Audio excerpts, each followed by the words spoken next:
Bom dia, boa tarde, boa noite. Eu sou o Thiago e bem-vindo ao De Frente com Tigas.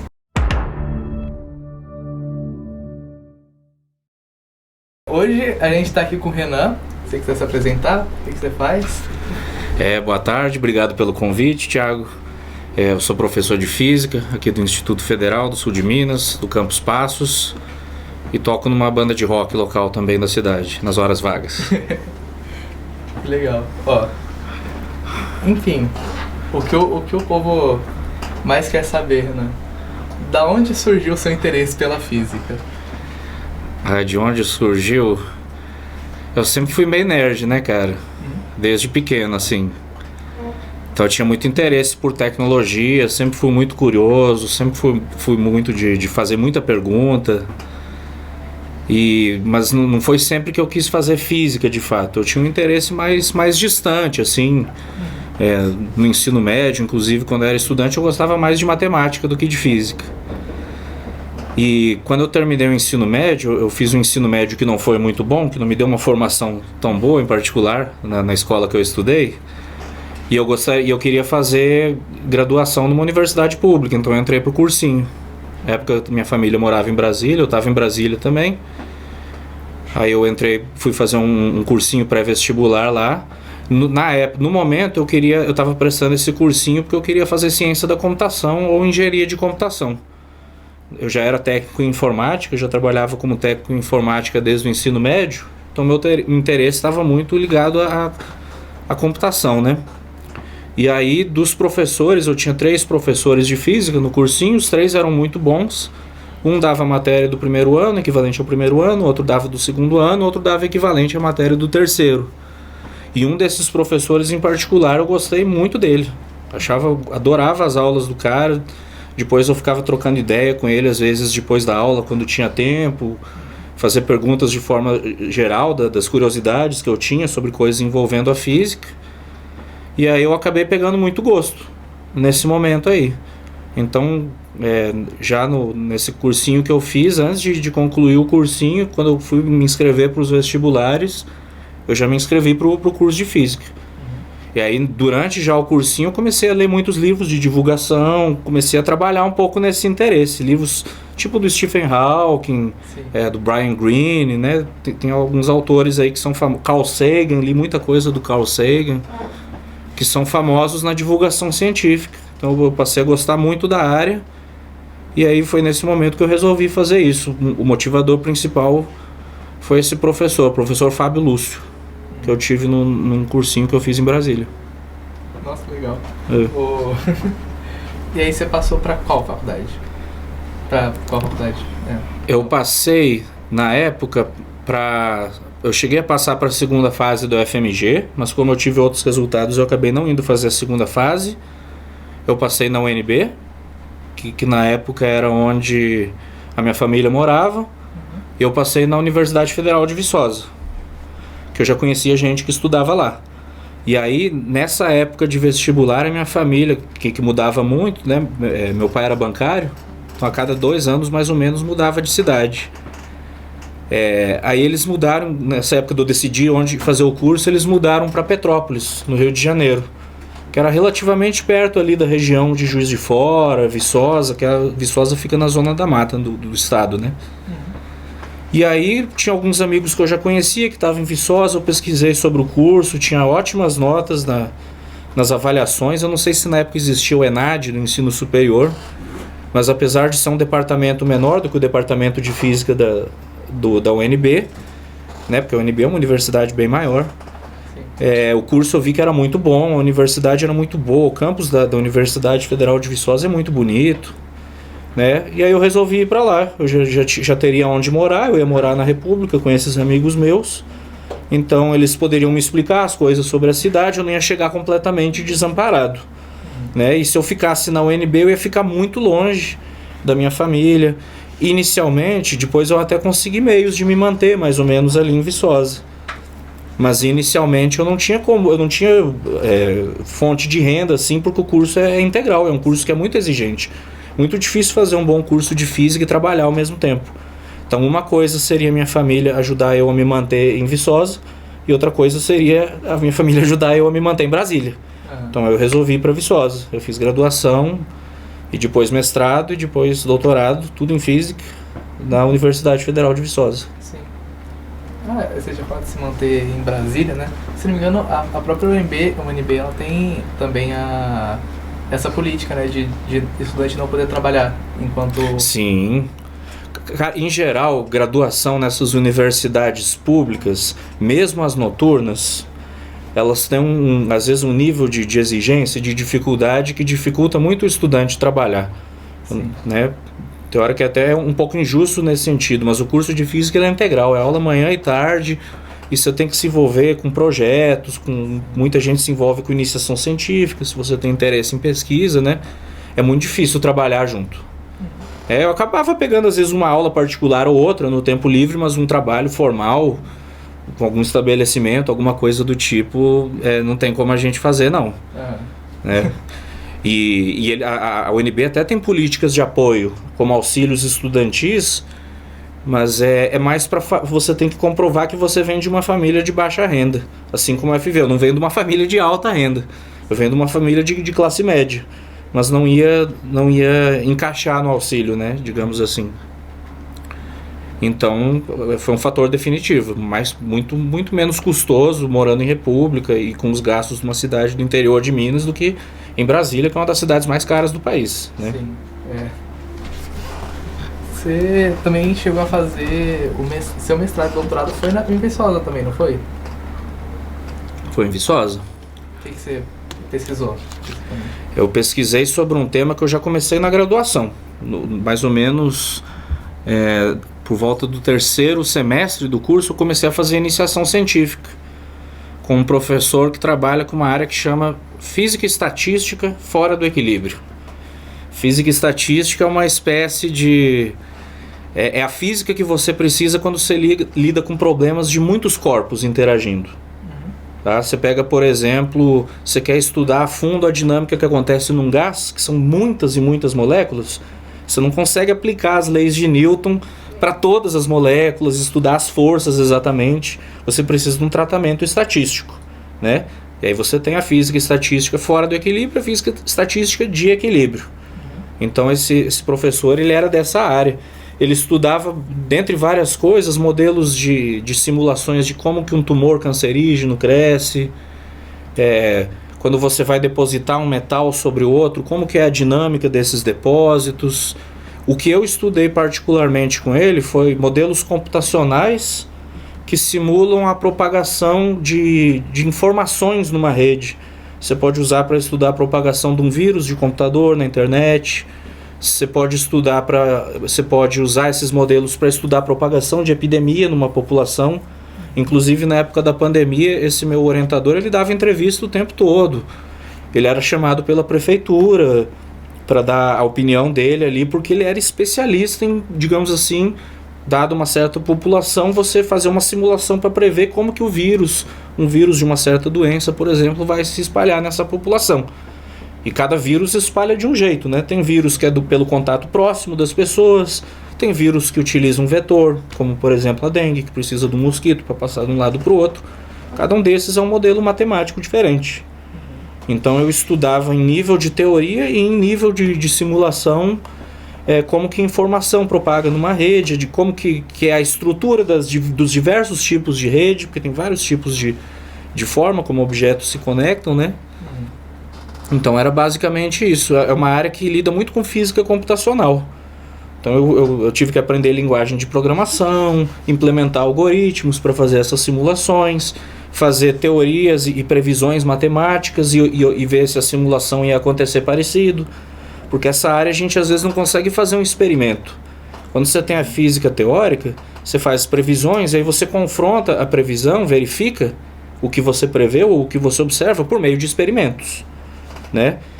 Muitas vezes na física estatística você não consegue fazer esses experimentos. O mais próximo que seria da física experimental nesse caso seriam as simulações. Sim. Seria fazer essa implementação em física computacional. Então essa é a minha área. Inclusive na UNB eles têm, em física, na minha época pelo menos, hoje talvez tenha mais, eles tinham 3 habilitações, tradicionalmente são 2.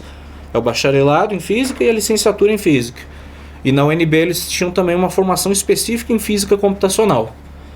E eu tinha feito o vestibular para essa aí, né? Para tentar ser um bacharel em física computacional, porque eu já gostava dessa área. Eu gostava de física, eu gostava de computador.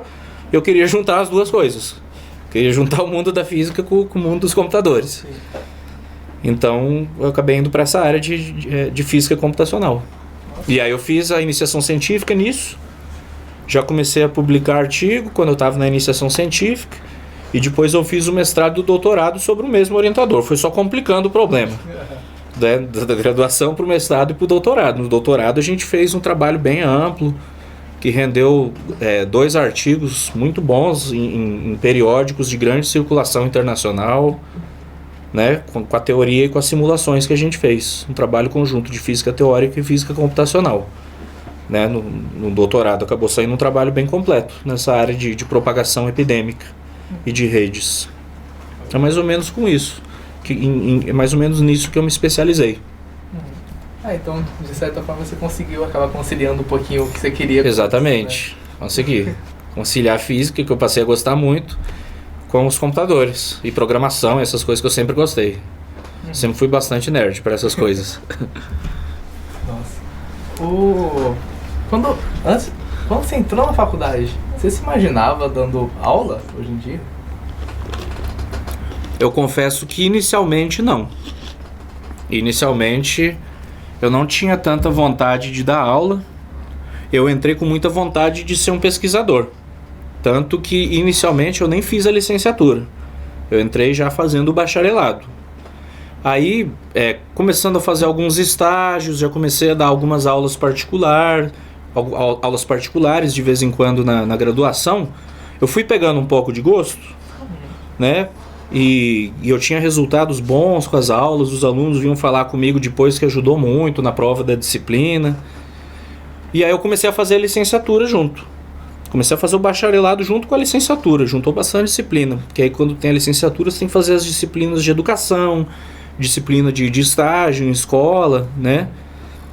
E aí eu terminei as disciplinas do bacharelado primeiro e surgiu a oportunidade de fazer mestrado. Eu prestei já processo seletivo para mestrado, consegui bolsa em alguns lugares, escolhi continuar na UFV porque o trabalho estava bem promissor e eu já tinha bastante coisa que eu aprendi dos anos de iniciação científica na graduação, né?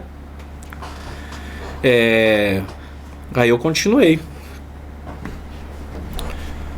Esqueci a linha do assunto que eu estava momentaneamente. Você tinha me perguntado... Eu tinha perguntado se você se imaginava dando aula. Gente. Ah, sim, verdade. Aí eu acabei nem tirando a licenciatura. Mas e alguns concursos que eu tentei fazer depois pediam a licenciatura, eu não pude fazer, porque eu não tinha licenciatura. Até hoje eu tenho só o bacharelado.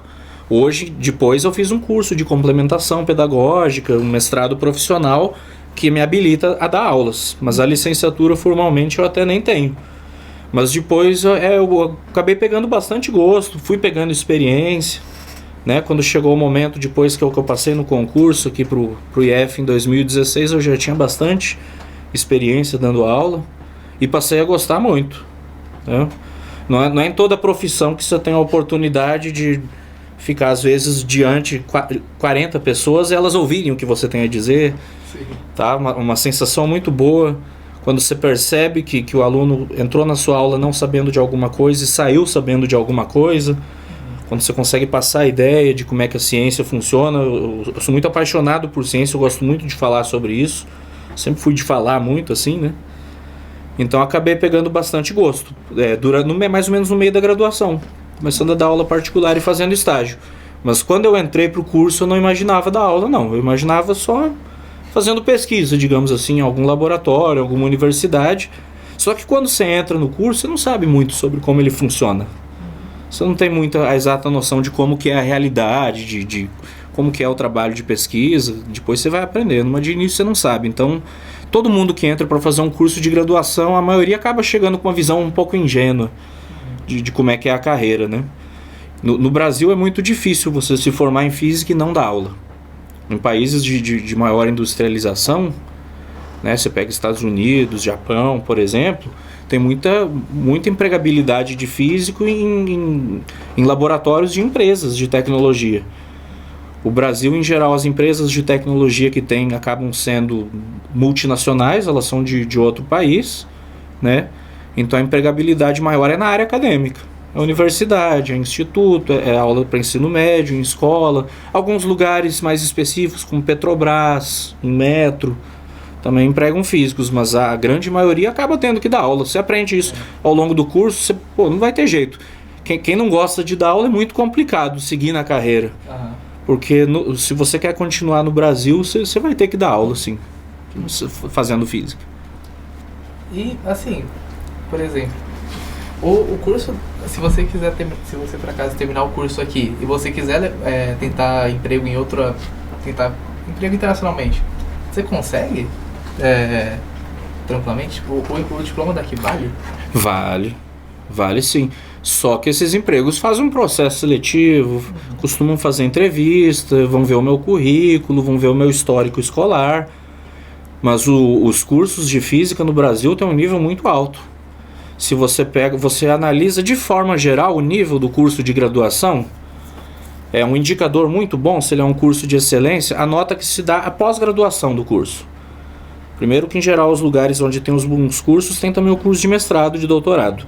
Aí a CAPES atribui uma nota, que vai de 3 a 7. Então tem as pós-graduações de química, todas as áreas de engenharia, de humanas, de agrárias e tal. Todas as pós-graduações a CAPES dá uma nota de 3 a 7. E a área que tem mais cursos nota 7 no Brasil é a de física, disparado. Tá? Você tem áreas de excelência ali do pessoal da agronomia que tem 2 cursos com nota 7. Química, por exemplo, a última vez que eu vi tinha 2 cursos com nota 7 na CAPES. Agora física tem uns 8 ou 9 cursos que tem nota 7, matemática tem uns 2. Tem áreas fortes no Brasil que não tem nenhum curso da CAPES com nota 7. E física tem vários, tem cursos de excelência, o FMG, curso muito bom, UFSCar, USP, Federal do Rio Grande do Sul, Federal de Pernambuco, tem o Centro Brasileiro de Pesquisas Físicas, a UFRJ, Universidade Federal Fluminense. Todos esses são cursos de física com nível de excelência, em nível internacional. E aí, nota 6 significa, pelos critérios da CAPES, um curso excelente para o Brasil. Nota 7 é um curso de excelência internacional. Então, os físicos do Brasil costumam ser muito respeitados. Os diplomas de formação em física, principalmente dessas universidades que eu falei, são muito respeitados. Então, ele vale lá fora, sim, do ponto de vista de querer trabalhar lá. Tem muitos físicos com toda a formação feita no Brasil trabalhando no exterior. Tá? Na área acadêmica, na área de indústria tecnológica, em várias áreas. Tá? E físico às vezes tem empregabilidade fora até da física em si. Tem muito físico trabalhando com problemas de economia, por exemplo, tá? Problemas de inteligência artificial, que utilizam competências que os físicos são bons, digamos assim, que aprenderam a serem bons naquilo durante o curso. Modelos matemáticos de economia, de prever, por exemplo, o comportamento do mercado financeiro, são modelos matemáticos similares aos modelos que os físicos usam para estudar a natureza, né? Então, respondendo a sua pergunta mais objetivamente, acredito que sim, que o diploma de física no Brasil tem muito valor, fora do país. É complicado, né? Que a gente tem esse ensino tão bom da física aqui, mas não tem muito como exercer no país. É complicado e assim, é um curso também que tem uma evasão altíssima. É um curso assim que ele costuma ser relativamente fácil de entrar. Esses cursos de licenciatura, física, matemática, química, biologia, eles não têm a concorrência tão alta igual a engenharias, por exemplo. Então tem universidade, por exemplo, entrou um tanto de alunos para engenharia. Aí os alunos evadem, essas vagas que eles ocupavam ficam como vagas remanescentes. Aí as universidades abrem editais de vagas remanescentes para transferência interna, para quem já faz outro curso e quer transferir. E às vezes a concorrência para essa transferência interna é muito menor que a do vestibular. Por exemplo, a engenharia mecânica, engenharia elétrica, pegando assim como exemplo, engenharia de computação, que costumam ser concorridos. O cara fosse entrar pelo vestibular ia ser complicado, ia ter uma concorrência alta. Mas ele entra para física, que é mais tranquilo, já faz algumas disciplinas em comum, já faz as físicas básicas, já faz cálculo, tal, e depois ele tenta transferência interna para outro curso, para uma engenharia, por exemplo. ou para computação, tem muita gente que fazia isso. Então ele evadia do curso de física. E o curso é cruelmente difícil. Os professores não costumam ter muita piedade, porque ciências exatas é assim, não tem muita subjetividade. As ciências exatas ou está certo ou está errado. Não existe muito, às vezes, o meio do caminho. Não, vamos ver do outro ponto de vista. Não. Ou está certo ou está errado. E para você ter uma formação boa, para o curso ser bom, ele tem que ser difícil. Porque se não for difícil, você não vai forçar o aluno a estudar muito. A maioria dos alunos não vai estudar mais do que ele precisa. Ele vai estudar o que ele precisa para ele passar. Então, assim, se você quer formar um sujeito que sabe bem física, matemática, tem que botar o cara para fazer muito problema, tem que chegar nas provas e cobrar os casos mais difíceis, porque na hora que ele estiver atuando de verdade, tentando resolver um problema que aparece na natureza de verdade, ele vai ser difícil. Você não vai desprezar atrito, não vai fazer uma série de considerações. Você vai ter que considerar, às vezes, o negócio do jeito complicado como ele é, ao todo. Então, é um curso muito difícil. Na minha turma, por exemplo, só pegando como exemplo, entraram 30 alunos, né, na minha turma. E o curso dura 4 anos, bacharelado ou licenciatura, o que você escolher. Nos 4 anos do tempo padrão de curso, formou apenas um desses 30 que entrou. Formou um. Aí nesse tempo, por volta de 20 evadiram. Dos 30 que entraram, 20 já tinham evadido durante os 4 primeiros anos de curso. E depois, no semestre seguinte, formou mais 3. Então, um curso de 4 anos, de 30 que entraram, formou um em 4 anos. E depois mais 3, ou seja, em 4 anos e meio, já excedendo o tempo do curso, formaram 4 alunos. Pouco mais de 10% dos 30 que entraram. Você pegava disciplinas básicas lá na universidade, como Física 1, Física 2 e 3, elas tinham uma taxa de aprovação por volta de 15%. Em cada turma, em média, de 100 alunos, se uma turma tinha 100 alunos, reprovava 85, passavam 15, em média. Então o curso é muito difícil. Eu estudei muito mesmo para formar. Eu formei nesses 3 adicionais, com 4 anos, eu formei com 4 anos e meio no curso. Então, igual você falou, não tem tanto posto de trabalho, mas tem muito pouco físico formado. Dessas áreas de licenciatura, biologia, geografia, história, química, matemática, o que menos forma é física. Tem muito pouca gente, tem até bastante gente formada em matemática, por exemplo, em relação à física. Então tem pouca gente formada, porque o curso é difícil nessas universidades e não tem tanto dele nas particulares. Se olhar a universidade particular, muitas oferecem matemática, poucas oferecem física. Porque tem curso que é mais barato para oferecer e tem curso que é mais caro. Matemática é relativamente barato de oferecer o curso. Você precisa de quadro, de giz ou pincel e alguns poucos equipamentos, digamos assim, para você manter o curso funcionando. Física não, tem que ter laboratório de física, por exemplo. Tem que ter laboratório com equipamentos de física moderna, para o cara fazer experimento de mecânica quântica, calcular a velocidade da luz, uns experimentos mais sofisticados, que é caro. O equipamento é caro para a universidade estabelecer o curso de física. Então tem muito pouco físico formado. Então, por mais que os empregos melhores, os concursos sejam disputados, se o cara quiser formar em física para dar aula em escola particular, em escola pública, estadual, municipal, ele vai conseguir emprego. Porque tem muitas escolas aí que a disciplina de física é dada por um cara que não é formado em física. O cara que fez outra coisa. Eu no ensino médio eu tive física com um cara que era formado em medicina veterinária. Nossa. Ele dava uma aula de física muito ruim. Ele sabia só o básico do livro, às vezes, que ele fez uma outra disciplina de física básica na faculdade. Mas pergunta uma coisa sobre física quântica e aluno pergunta. Mesmo no ensino médio, no primeiro ano, aluno pergunta coisa complicada, às vezes. Você não pode saber só o que está no livro do ensino médio.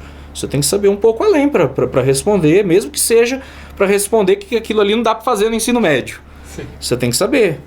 E uns professores desse tipo aí, por mais que às vezes ele possa ser um ótimo veterinário, ele não vai se virar bem com as questões de física dentro de sala de aula, né? A maioria das escolas está nessa situação. São poucas escolas que tem um cara formado em física dando aula de física. Nossa.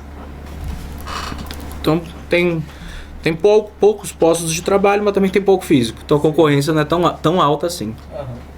É complicado isso. Você tinha falado antes Assim, mas por curiosidade minha, qual que é a sua opinião sobre a inteligência artificial? Eu acho que a gente está à beira de uma grande revolução, vendo isso começar, similar ao que foi a Revolução Industrial, no final do século XVIII, ali, início do século XIX, né, que mudou o jeito que as cidades são feitas, mudou o jeito que a sociedade se organiza, e eu acho que a inteligência artificial vai mudar muita coisa na medida em que ela ficar cada vez mais sofisticada. Hoje em dia ela ainda não é tão sofisticada. Se você pega o ChatGPT, que a galera agora conhece melhor, essa inteligência artificial, né? Você vê que às vezes você pede para ela escrever sobre um tema e citar referências, se ela não encontra no banco de dados gigantesco que ela tem, ela inventa referência. Por exemplo, ela coloca coisa ali, a inteligência artificial não fala que não sabe de alguma coisa ou que não pode fazer alguma coisa. Na dúvida, se ela não souber, ela inventa. Então não é tão confiável, né? Só que, por exemplo, está melhorando muito. Porque uma coisa é o ChatGPT gratuito, que você tem à disposição, e outra coisa é a versão paga dele. Tem como você pagar, não lembro, acho que é uns R$100 por mês. Alguma coisa do tipo, eu não lembro agora exatamente o valor, mas se você pagar, aí você tem acesso à versão mais recente do ChatGPT, disponibilizado pela empresa que faz ele, que é a OpenAI, né? Que esse já é muito melhor, dizem que é muito melhor. Que a versão gratuita já é muito mais preciso, já engana melhor, entre aspas, digamos assim. Então a coisa está evoluindo muito rápido, o poder computacional dos computadores, computação paralela, está evoluindo bastante rápido, tá? Então eu acho que a inteligência artificial, ela eventualmente vai ser mais fácil para as empresas empregarem do que uma pessoa para fazer algumas atividades. E várias... Tem gente que fala... É difícil colocar um número, mas tem gente que fala que nas próximas 2 décadas, talvez mais de 90% das profissões atuais sejam extintas. E os postos sejam substituídos por inteligência artificial. E uma dessas profissões que está inclusive ameaçada é a de professor. Sim. Tá? Então elas estão ficando sofisticadas, eu acho que vão ficar ainda mais... E forçar, não estou falando que isso pode ser o fim da sociedade, mas isso pode ser o fim da sociedade como ela é hoje. E forçar a mudar as coisas. Por isso que alguns países já vêm discutindo, por exemplo, programas de renda básica universal. Que é as pessoas não precisarem necessariamente trabalhar para ter uma renda. Tá? Porque a inteligência artificial, as máquinas, elas podem gerar riqueza. Ao invés de botar um sujeito se ferrando numa mina de carvão, por exemplo, você pode eventualmente botar um robô lá para extrair essa riqueza e tirar a riqueza daí. Só que aí você tem que ver para que caminho que a sociedade vai. Você vai para o caminho dessa riqueza acumular nas mãos de uns poucos donos dos robôs e das inteligências artificiais, ou você vai dividir isso entre as pessoas para que você possa pagar uma renda universal para todo mundo? Aí não teria problema as pessoas perderem os seus empregos. Mas do jeito que está hoje em dia, você é posto no mundo, basicamente contra a sua vontade, né? Porque ninguém pede para nascer, por mais que você possa gostar de estar vivo, você não pede a ninguém. E você vive num sistema que você não tem direito básico a nada. Se você não trabalhar em alguma coisa, você não vai ter casa, você não vai ter alimento, você não vai ter abrigo, você não vai ter dignidade, tá? Então é um sistema que existe que a gente é forçado a se enquadrar nele. E o modelo atual de sociedade é assim. Sim. E alguns lugares levam isso ao extremo. Por exemplo, a gente no Brasil ainda tem o SUS, por exemplo, que se a gente fica doente, às vezes você pega uma fila, mas a maior parte das doenças, cirurgias que você tem que fazer, o SUS cobre. E te salva. Agora, pensa nos Estados Unidos, que é o único país desenvolvido que não tem um sistema público de saúde para as pessoas. Nos Estados Unidos, por exemplo, insulina é caríssima. Se você não tem dinheiro para pagar a insulina, você morre. O país basicamente está falando, se você não der um jeito de conseguir um certo tanto de grana, você não vai ter comida, você não vai ter casa e você não vai ter saúde. Tá? Então a gente ainda aqui no Brasil, a gente tem várias coisas públicas, mas eu acredito que com a ascensão e o avanço da inteligência artificial, você vai ter que repensar várias coisas no nosso modelo de sociedade. E uma dessas coisas que vai ter que ser feita, alguns países já fazem, a Alemanha tem renda básica universal, se eu não me engano a Dinamarca tem, alguns países já tem isso. Na Alemanha ninguém fica sem renda. Não é como se você tivesse que comprovar que está buscando emprego, que está trabalhando. Você tem um sistema de renda básica universal para as pessoas que por alguma razão não conseguem trabalhar ou não conseguem emprego. Tá? E não é que costuma falar às vezes que isso pode criar um monte de vagabundo, mas o ser humano naturalmente gosta de trabalhar. Sim. Se você for reparar, o ser humano tem uma tendência natural, é curioso, quer construir coisas, quer fazer coisas, quer participar de coisas. Tá? Então não é que as pessoas não gostam de trabalhar, não. Tá? Porque a gente vive num sistema que tem desemprego. E o desemprego é planejado pelas empresas. O desemprego é de propósito. As grandes corporações querem que haja um certo nível de desemprego, porque aí você consegue contratar pessoas pagando o mínimo possível.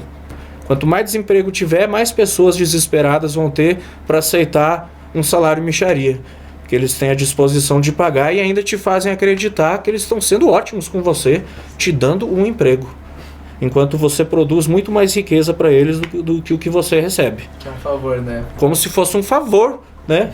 Que eles estão te fazendo por te dar esse emprego. Eu estou te dando emprego, eu estou botando comida na boca dos seus filhos. Pois é, não sou eu, né, que estou aqui trabalhando muito mais do que o dono desse negócio para ganhar uma mixaria, para mal conseguir pagar as contas enquanto o cara troca de carro todo fim de ano. Tá? Então eu acho que a sociedade vai ter que ser repensada com a ascensão da inteligência artificial. Sim, a gente espera que se repense, né? Sim. Não sei se eu respondi a sua pergunta. Respondeu. Tá. Você até se meio sem palavras, depois você depois a resposta pra ti. Obrigado.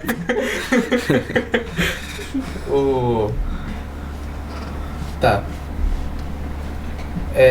Assim, passando um pouquinho pra outro assunto. Como é que surgiu a banda do Dois Barão? Dois Barão. Então, cara, eu sempre gostei muito de rock and roll. Sempre não, mas assim, desde que eu tinha uns 12, 13 anos, eu já comecei a gostar muito e ir atrás das coisas. Eu tinha um tio que me apresentou várias bandas clássicas de rock and roll, Beatles, Doors, o Pink Floyd, o Rolling Stones, os clássicos mesmos, assim, eu já conhecia desde meio que pré-adolescente, assim. Eu gostava muito, depois eu comecei a gostar de metal e gostar de vários gêneros dentro de rock e metal. Nunca tive muito preconceito dentro disso, não. E sempre respeitei, sempre assim, eu era às vezes, sabe quando você começa a gostar de rock, que às vezes você desmerece um pouco os outros gêneros? Tem hora que o cara que gosta de rock, de metal, ele fica um pouco soberbo, né? No início eu ficava meio assim, pagode não, samba não. Aí com a maturidade depois você aprende a ver que cada gênero musical tem qualidades e pode ser muito bem trabalhado e é tão legal ou tão erudito, às vezes, e musicalmente completo quanto outros, né? Mas o meu negócio era esse, rock, metal e tudo mais. E aí eu fui sempre curtindo isso. Na adolescência eu tive bandas, montei bandas cover desde os 15 anos, quando eu comecei a tocar guitarra. Eu toco guitarra há mais de 20 anos. Né, com uma pausa ali ou outra no meio. Aí quando eu tava na faculdade, eu formei uma banda cover de Guns N' Roses, que era uma banda que eu gostava muito. Eu era muito fã desse movimento do hard rock dos anos 80, do glam rock, né, que tem o Guns N' Roses, o Van Halen, o Poison, Rat, Motley Crue, né? E aí a gente tinha esse cover de Guns N' Roses. Aí a banda acabou, porque alguns membros tiveram que se mudar lá de Viçosa, era todo mundo estudante, e a maioria dos estudantes que vêm de fora de Viçosa não vão ficar ali para sempre, né? Eventualmente eu me mudei também. Aí quando eu cheguei aqui em Passos, em 2016 o professor Rodrigo já estava aqui, o professor Tomé já estava há uns 3 anos, acho que o Tomé entrou aqui em 2013, se eu não me engano o professor Rodrigo entrou em 2014, e eu cheguei em janeiro de 2016. Aí tem às vezes esses encontros de fim de ano que os professores socializam. Tudo no campus era muito menor em 2016. Os professores encontravam mais, os servidores encontravam mais em eventos em comum. A gente vai socializando e vai encontrando pessoas que têm interesses parecidos com o nosso, né? O Tomé eu já conversava muito porque ele já era o professor de física aqui do campus. né? Eu organizei os equipamentos do laboratório lá junto com ele, que ele tinha adquirido os equipamentos do laboratório de física num edital. Eu discutia sobre o funcionamento do instituto com ele. Ele foi o primeiro cara aqui do campus que eu conversei, digamos assim, quando eu passei no concurso, né? E aí você vai conversando, ele falou que gostava de rock também, mas ele gostava mais assim de rock nacional, ele conhecia mais coisas nacionais, muito mais do que eu. Eu sempre gostei mais do rock internacional do que do nacional, né? Gostava de várias coisas, evidente, mas você vê que o Tomé, por exemplo, ele conhecia muito mais. Sim. E aí numa dessa, conversando com ele falou que já teve banda também, que lá em Viçosa ele já teve banda. Eu não cheguei a conhecer a banda dele na época, que foi em momentos diferentes, né, que a gente estudou ali. Mas ele já mexeu com isso. Esse cara já mexeu com banda também. E aí um dia a gente conversando sobre isso com o Rodrigo, num evento, se eu não me engano, que estava acontecendo lá na estação. Um desses eventos abertos para todo mundo, que acontece ali. A gente estava conversando, né, tava com as nossas esposas ali. E aí o Rodrigo mencionou, eu também gosto de uns rock, já tive banda lá em BH, que o Rodrigo é de BH, né? Eu morava lá antes de vir pra cá. E aí ele gosta de um rock mais alternativo, então todo mundo gosta de rock, mas pega vertentes diferentes. Sim. Eu gosto mais de rock clássico, heavy metal, coisas um pouco mais antigas. Eu não passo muito dos anos 90. Já chegou nos anos 2000, né, que já tem mais de 20 anos, no início dos anos 2000, eu já nem conheço tanta coisa assim. O que eu gosto mesmo fica ali, entre os anos 60 e 90, né? E aí o Tomé trouxe essa coisa do rock nacional, o Rodrigo gosta mais de um rock alternativo, ele é um cara mais antenado às sonoridades mais modernas, né, de rocks mais contemporâneos. E aí ele também mexeu com banda, a gente podia tentar tocar uma hora, né? Porque o Tomé tem equipamento, o Tomé tinha a bateria dele, eu tinha meus equipamentos também, amplificador, guitarra. O Rodrigo tinha equipamento pra caramba, ele tem um monte de coisa, mesa de som, microfone, pedestal, amplificador de som, baixo, mais de um baixo. Aí a gente falou, combinou e tal, não tinha onde tocar. De início a gente achou um estúdio aqui na cidade e começou a pagar mensalidade para esse estúdio, para ir tocar ali. Aí fomos evoluindo, eventualmente o Rodrigo mudou para uma casa que tinha um quartinho de fundo que a gente podia usar como local de ensaio. Aí a gente fez um isolamento parecido com desse aqui, mas não tão bom assim, né? Não tão bem feito assim, porque esse aqui tem um outro negócio embaixo disso aqui, né? Tem um outro negócio atrás, isso aqui por cima. A gente fez meio que com os retalhos de espuma que usou aqui no IF, fica sempre os retalhos, que tem algumas partes que você recola. A gente fez umas placas, uns pedaços de isolamento, né? A partir disso aí, usou umas caixas de ovo por cima da espuma. Caixa de ovo é clássico de estúdio caseiro, para isolar o som. Começamos a ensaiar ali, começamos a aumentar o repertório. De início era tudo muito devagar. Aí a gente começou a se entender, começou a conseguir tirar mais rápido as músicas. De início, para tirar uma música, duas completas, demorava um certo tempo. A gente desentrosava, não pensava parecido. E aí depois de um tempo a banda vai criando sinergias, digamos assim. Você começa a entender mais ou menos como que funciona o jeito do outro tocar. E aí vai funcionando, você começa a tirar a música mais rápido, começa a aumentar mais o repertório. Mas a gente formou a banda em 2017. Eu cheguei aqui em 2016 e a banda foi formada. Posso estar um pouco enganado, mas tenho quase certeza que eu chutaria que a gente formou no ano seguinte que eu estava aqui, em 2017. Foi rápido então, né? Foi relativamente rápido, sim. E de onde surgiu o nome? O nome, cara, eu vou te contar que eu não lembro direito o contexto, né, em que surgiu o nome. Foi uma ocasião que a gente estava tomando uma cerveja junto ali, eu já não estava mais 100% sóbrio, digamos assim, né? E surgiu, se eu não me engano, a gente tocava duas músicas do Barão Vermelho na época, que a gente até hoje, agora a gente toca até mais, mas a gente tocava, né, Bete Balanço e Por Que a Gente É Assim. A gente gostava muito. Barão Vermelho sempre foi uma das bandas brasileiras que mais tem essa pegada de blues, de rock and roll clássico. Eles têm uma sonoridade. Outras bandas brasileiras foram muito influenciadas pelo punk, Legião Urbana, o Paralamas do Sucesso, Titãs. E o Barão Vermelho era uma das que mais tinha essa influência de rock and roll clássico, assim, do rock nacional. Então a gente resolveu pegar isso. E aí começou a brincar, que a gente tocava tanto essas duas músicas do Barão, que uma hora a galera já ia sacar isso, de ver a gente pela cidade. E começava a pedir 2 Barão, uma 2 Barão. E a gente achou massa que 2 Barão tem um trocadilho, que tem gente que usa pra dinheiro, né? Ao invés de falar, sei lá, R$2.000, fala algo assim, 2 Barão.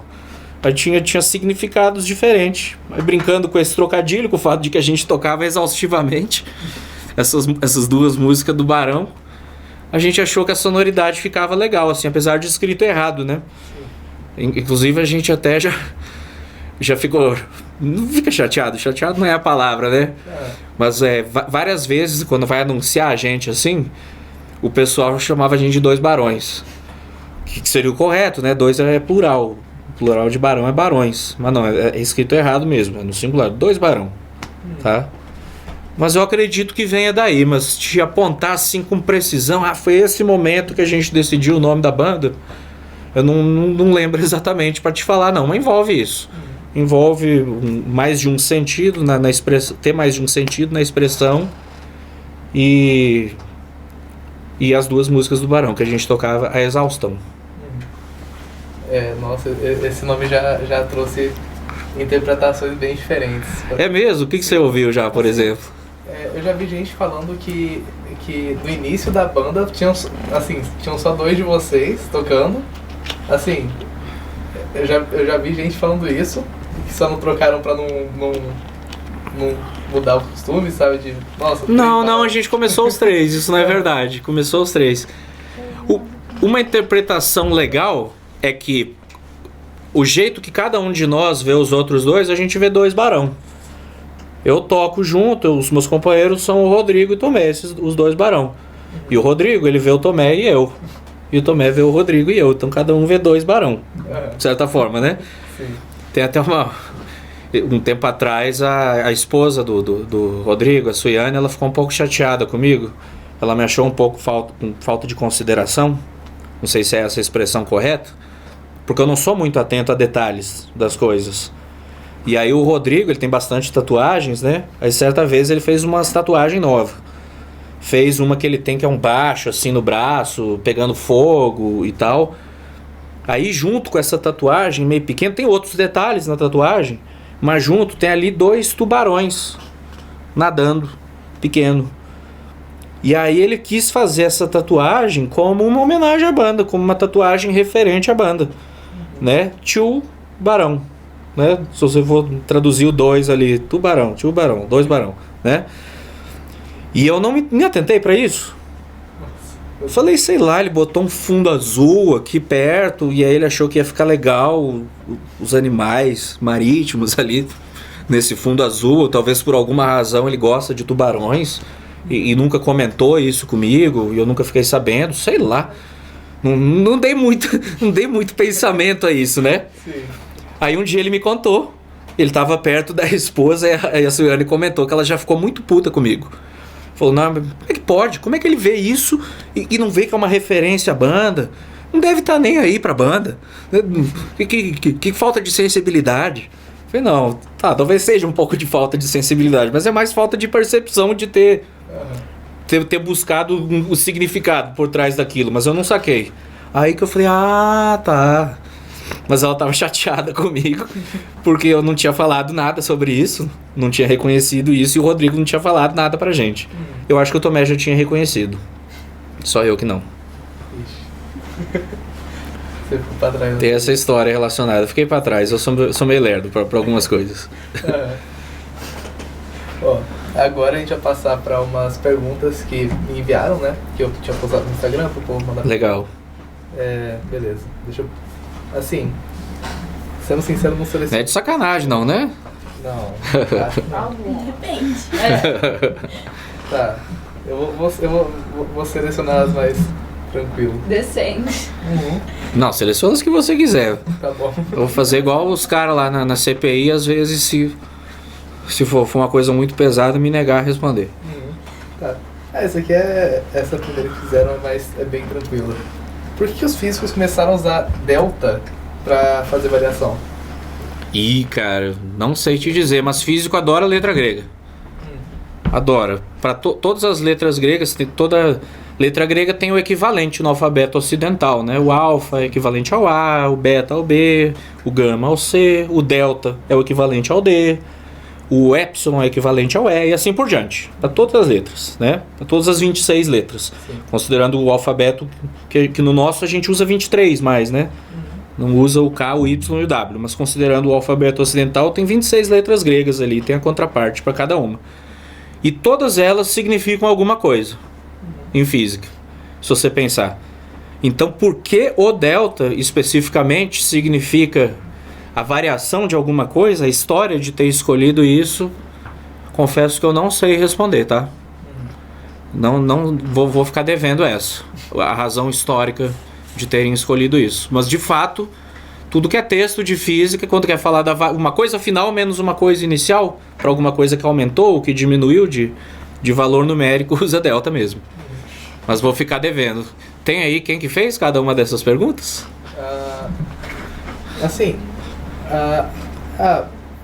Essa aqui eu não consegui, mas assim, algumas pessoas eu vou conseguir falar, porque algumas assim não são do IF, é mais difícil de responder. Tudo bem. Também, cara, também pode manter anônimo, só porque eu fico curioso. Sim, eu vejo a pergunta, pô, que aluno será? Que aluno perguntou isso aí? Assim, esse que fez a pergunta agora não é daqui, o nome dele é Matheus César. Ele faz química aqui perto, aqui um técnico de química. Enfim, assim, fizeram uma pergunta aqui também, não é de aluno, mas assim, era pra falar a respeito de como os corpos nunca se tocam realmente, sabe? Isso eu sempre falo, né, cara, em sala de aula. Eu sempre comento que todas as forças elas agem à distância, né? Então, você chega aqui na mesa e faz isso aqui, eu comento. Você olha a olho nu assim, macroscopicamente, você diz que você está encostando na mesa, é evidente. Você sente, você passar a mão, você sente o atrito da sua mão com a mesa, você sente essa interação.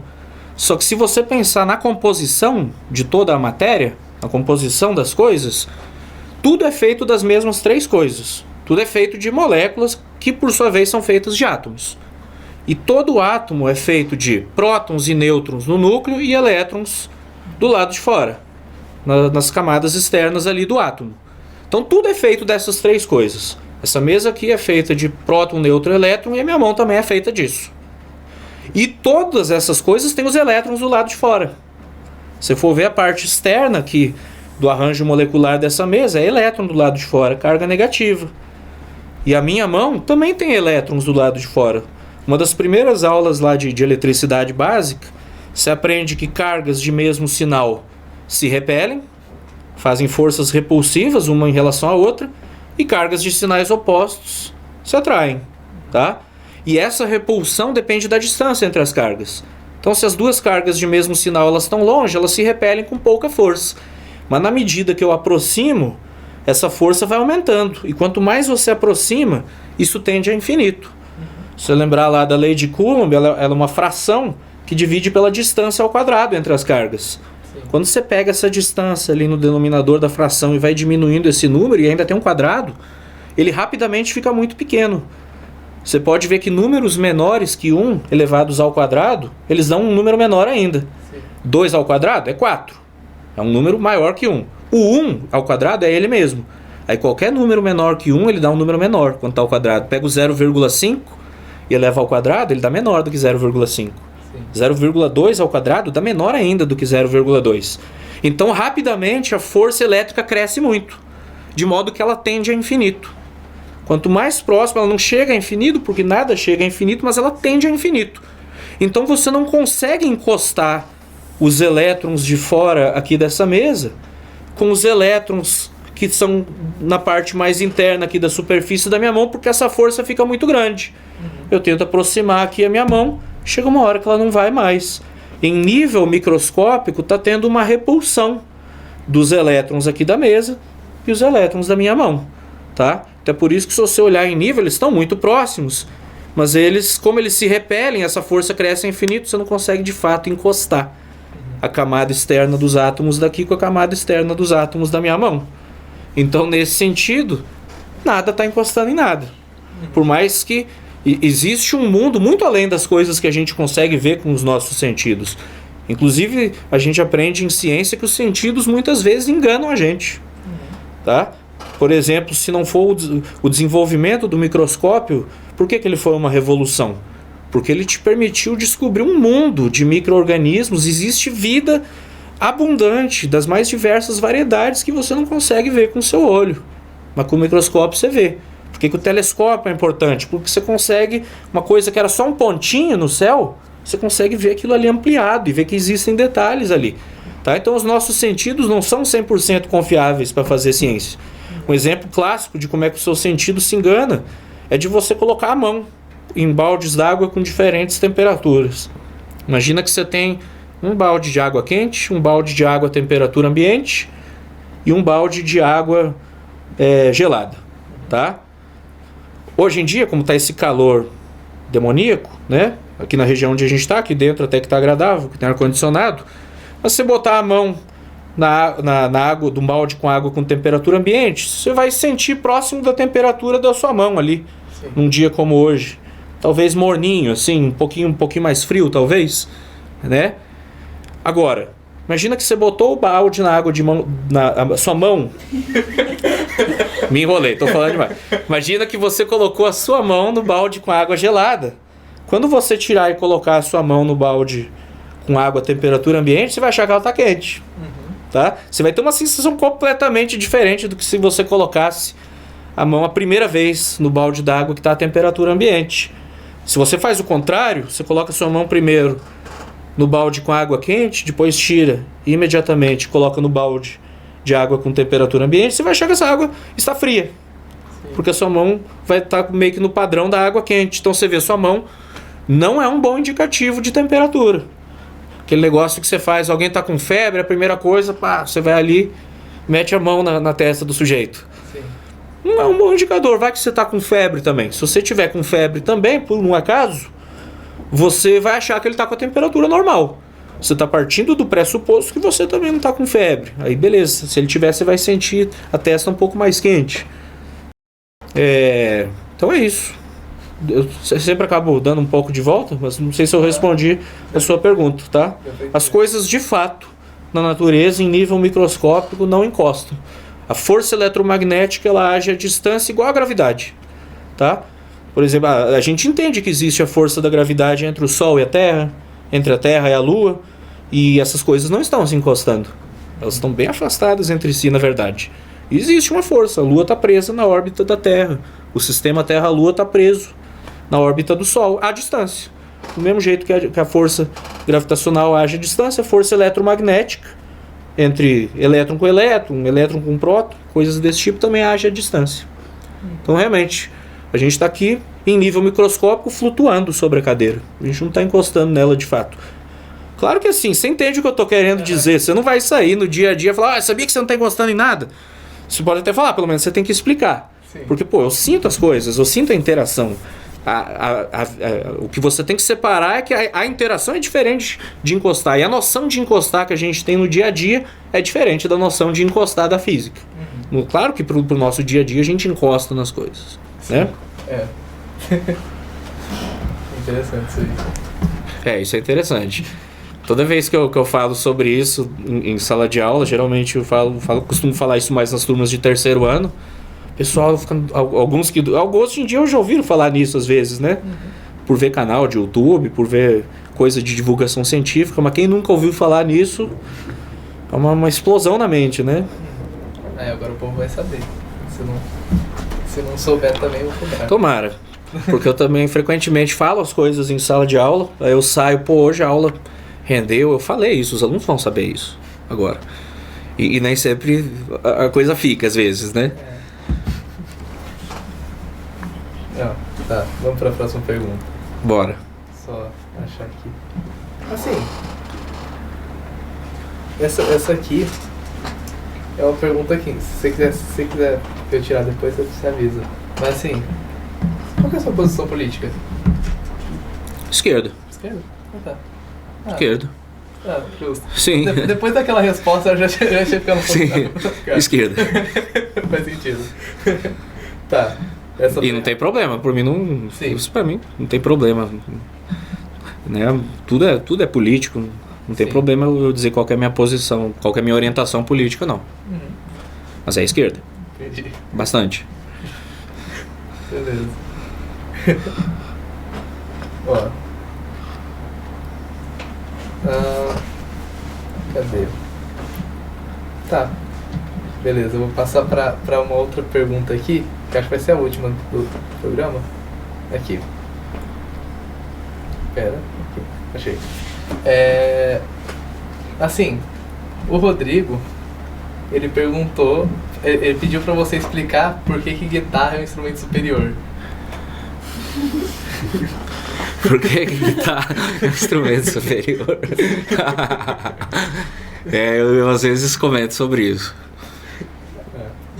Tá, difícil explicar, mas eu vou falar. No rock tá? Ele vai ficar chateado comigo, a gente vai ensaiar hoje. Se ele estiver vendo... Não é ao vivo, é gravado, tá? Ele vai ver depois e vai ficar chateado comigo, porque eu vou reafirmar que no rock, sim, a guitarra é um instrumento superior. Porque você vê, por exemplo, um elemento fundamental que tem em praticamente todas as músicas de rock clássico. Houve um Led Zeppelin, houve um Van Halen, houve um Jimi Hendrix. E o que tem em todas essas músicas? Tem um solo de qual instrumento? Em todas elas. Em qual momento tem aquele músico que toca aquele instrumento que ele brilha mais na banda? Porque ele tem um momento de destaque, tá? Tem música que tem solo de baixo, tá? Evidente, tem música que tem solo de bateria, menos, tá? Tem grandes bateristas, tem grandes baixistas.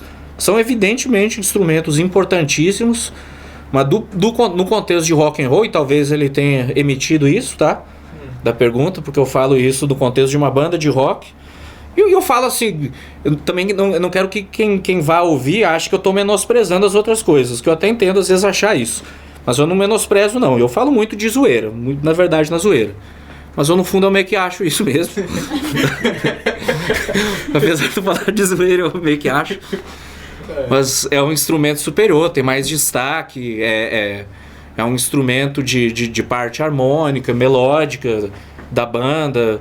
Muitas músicas de rock se tornam icônicas por riffs de guitarra. Tem muito mais riffs de guitarra icônicos do que linhas de baixo icônicas, apesar de ter várias.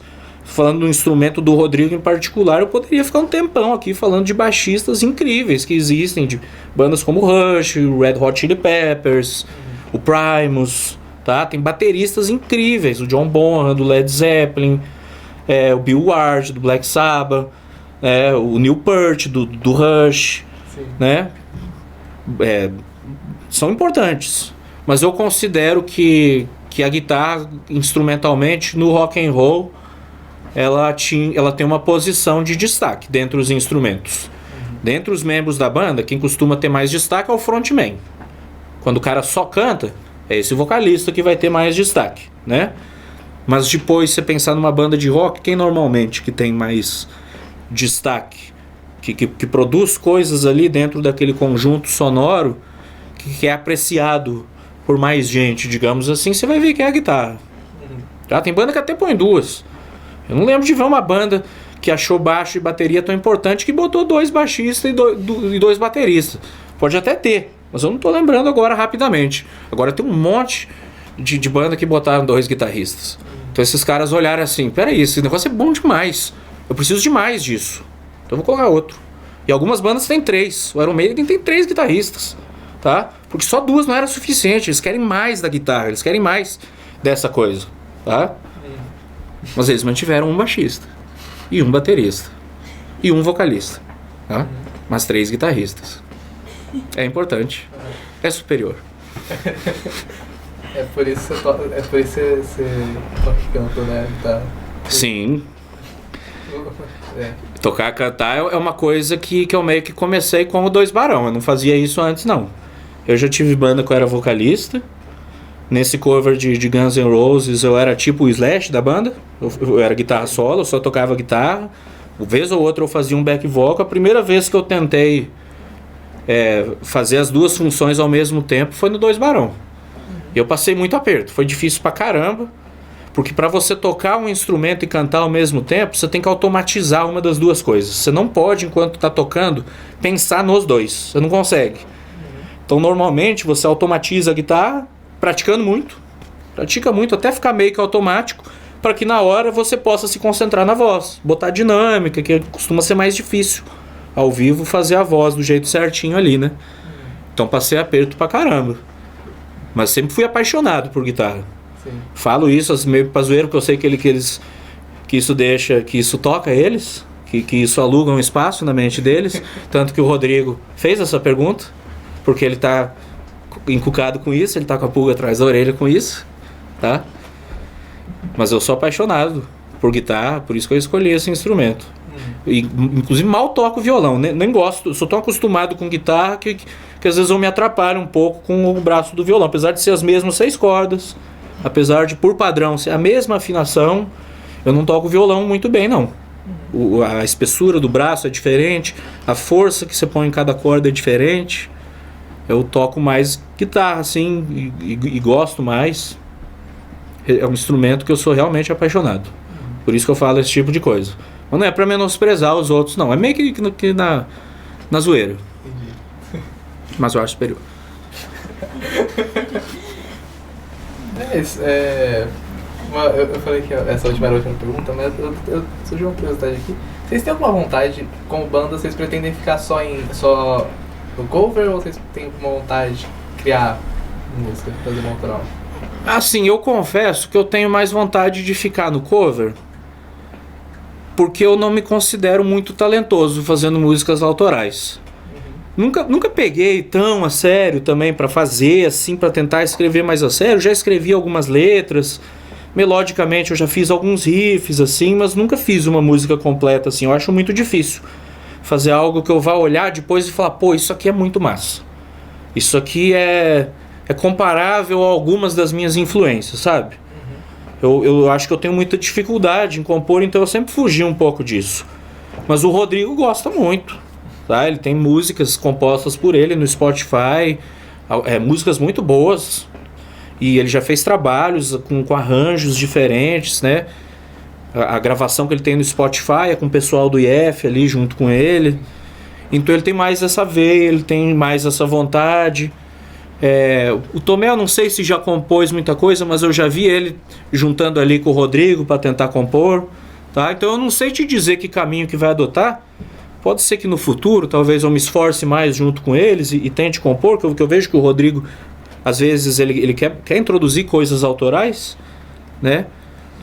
E se você quer crescer como banda, você tem que ir pro autoral. Você como banda cover, por melhor que seja a sua banda cover, você vai até um certo ponto, tocando as coisas dos outros. Se você quer ter reconhecimento e quer viver daquilo, quer ser talvez um músico profissional, você tem que fazer suas composições próprias ou comprar de alguém que compôs, como muitos artistas sertanejos fazem. Eu não estou falando que está errado isso não, e não estou recriminando não.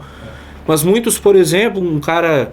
Não é sertanejo, é outro gênero, mas tipo um Wesley Safadão, por exemplo, muitas das músicas dele, se você vai ver os créditos de composição, não é dele.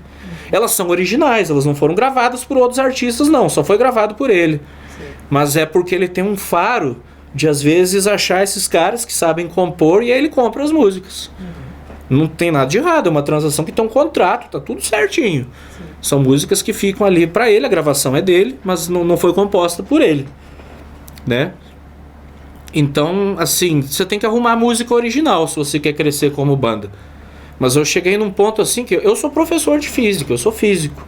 Essa é a minha carreira. É isso que eu dedico boa parte do meu tempo trabalhando. Eu já não tenho mais, talvez, aquele sonho, aquela pretensão que eu tive um dia de ser um músico profissional. Eu não estudei o tanto que precisaria estudar de música para saber música ao ponto de poder me considerar um músico profissional. Eu sei muito as coisas na prática, eu nunca estudei tão seriamente. Não, eu canto, eu nunca estudei canto. De guitarra eu já estudei algumas coisas assim, mas longe do que precisaria para eu me considerar um músico. Eu pego uma partitura, eu levo um tempão para ler a partitura. Você pega um músico bom, um pianista, você põe um negócio na frente dele, ele vê o tempo, tudo ali, ele imediatamente começa a ler e tocar. Eu tô muito longe disso, né? Então eu sempre vi a banda como assim um hobby que eu gosto muito, que eu não me incomodo de dedicar tempo, que me faz muito bem. Depois de uma boa sessão de rock and roll, você volta de alma lavada, digamos assim. É uma coisa, né, uma catarse, digamos assim, uma coisa realmente libertadora. A energia, né, que esse tipo de som tem, o rock e o metal tem uma energia muito positiva, muito pra cima, geralmente. Então eu vejo como um hobby que eu gosto, que eu gostaria de expandir o repertório tocando covers, fazendo as nossas versões. Cada cover que a gente faz, nenhum deles é igualzinho à versão de estúdio ou algum ao vivo da banda. Todos eles, o solo é um pouquinho diferente, o tempo na finalização é diferente, alguma coisa da música é diferente. Poucas coisas a gente toca igualzinho, algumas a gente toca, mas muitas coisas é a nossa cara em particular que a gente põe ali. Então tem como às vezes você colocar um pouco da sua originalidade e do seu ponto de vista num cover também. Não tem cover que é mais conhecido do que a própria música original? Frequentemente. Tem. Que tanto que é como se o artista tivesse tomado a música para ele, de tanto que as pessoas não sabem que existe uma versão original por trás, né? Alguns dos sucessos do Jimi Hendrix, por exemplo, que as pessoas acham que é do Jimi Hendrix, são músicas do Bob Dylan, Like a Rolling Stone, Wind Cries Mary. Não, Wind Cries Mary não, falei errado. All Along the Watchtower também é do Bob Dylan, tá? E essa música ela tem tanto a cara do Jimi Hendrix, um solo icônico dele, que ele quer como se ele tivesse tomado a música para ele. A gente nunca ouviu, o que curte rock nunca ouviu essa versão dessa música na versão do Bob Dylan, tá? Então eu não sei te dizer se no futuro a gente vai ir para esse lado de fazer composições, mas talvez vá sim. O Rodrigo em particular, eu sei que ele tem muita vontade de introduzir algumas músicas autorais. E para uma banda que quer crescer é fundamental. Sim. É fundamental eventualmente você sair do cover. Ou você vira aqueles covers que você assume que você é um cover de uma banda. Tipo o cover do Iron Maiden. Tem uns covers ótimos de Iron Maiden que os caras se vestem igual os caras da banda. O cara compra o amplificador igual os caras da banda usam. Compra um instrumento configurado do mesmo jeito que os caras da banda usam. O vocalista aprende os movimentos ali do Bruce Dickinson para ele fazer parecido no negócio. Você pode ir por esse caminho, que você vai conseguir contrato, você vai conseguir lugar para tocar, que tem gente que dá muito valor a isso. Para ser conhecido como uma banda relevante no cenário mesmo, né? Para ir mais alto, você tem que ter composições originais.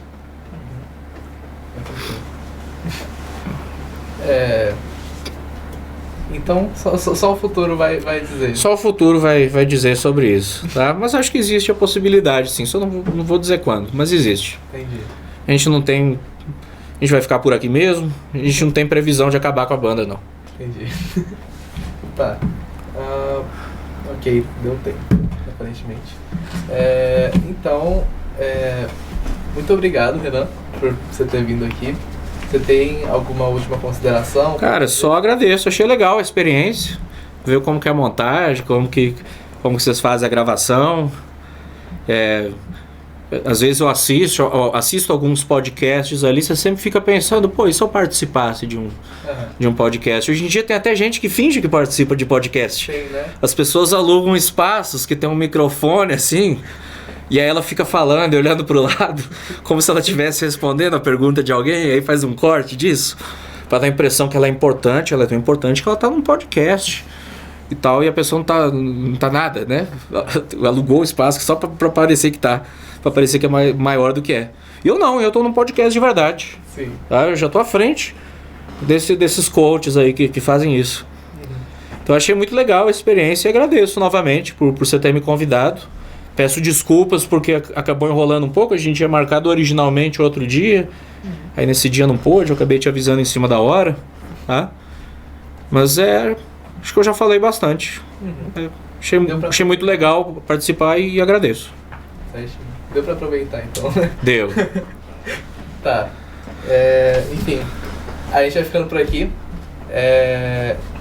Obrigado por você ter assistido e até a próxima semana. Valeu.